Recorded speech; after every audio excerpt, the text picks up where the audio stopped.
Honestly, I do want to come up with my own stuff, but people see the turban, and they hear me reciting the Quran, and they're like, that guy, he's just jihad, jihad, death to the infidel. When really I'm more Mecca, Mecca call to prayer. People, like, what a bunch of judgmental bastards. Like, sometimes I'm tempted to blow them all up.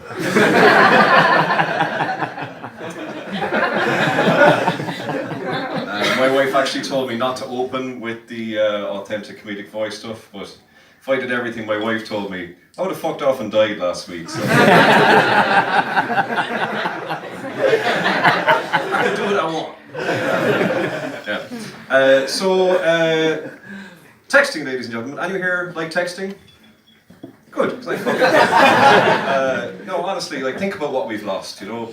In days of yore, people used to write romantic letters to each other, epically long ones full of longing and lust and poetry. And now what do we have? Send nudes, lol. Winky face emoji.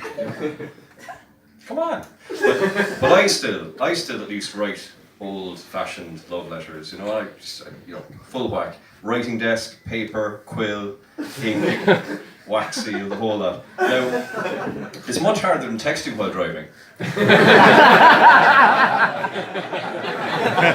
But, you know, women love a bad boy, so. Have to share with you, ladies and gentlemen, I've been feeling a bit useless recently. You know, you compare yourself to the older generation. I think modern life has exacerbated my innate